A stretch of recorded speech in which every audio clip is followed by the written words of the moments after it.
In light of recent incidents of violence and racial tension in communities across the United States, the U.S. Conference of Catholic Bishops is encouraging the faithful in all dioceses to unite today in prayer and fasting to overcome the evil of racism. Joining me now on Skype to talk more about today's day of prayer for peace in our communities is Bishop Shelton J. Fabre of the Diocese of Houma-Thibodaux and chair of the USCCB Ad Hoc Committee Against Racism. Your Excellency, welcome to the show. Thank you so much for coming on.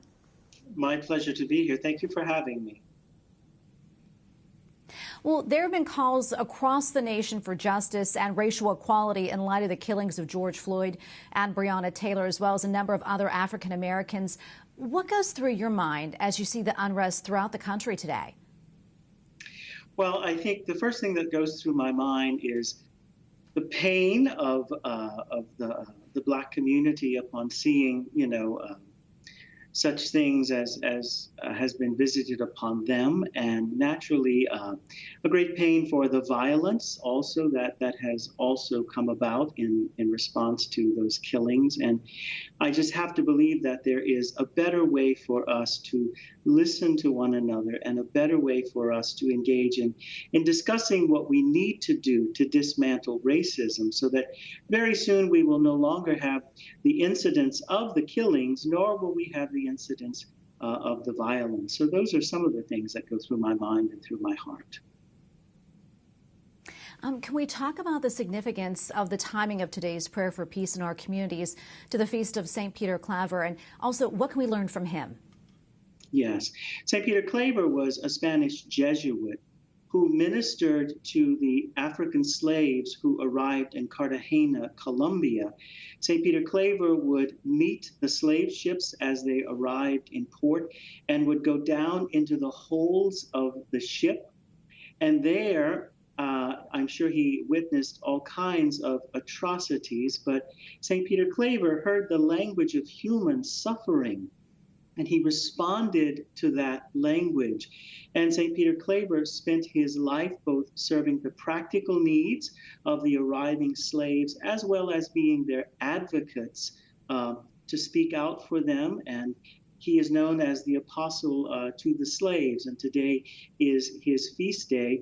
It's a wonderful feast day because it reminds us, I'm sure that St. Peter Claver was overwhelmed and felt overwhelmed at times, but he did what he could do, and that brought great comfort and consolation, I know, to those whom he ministered to.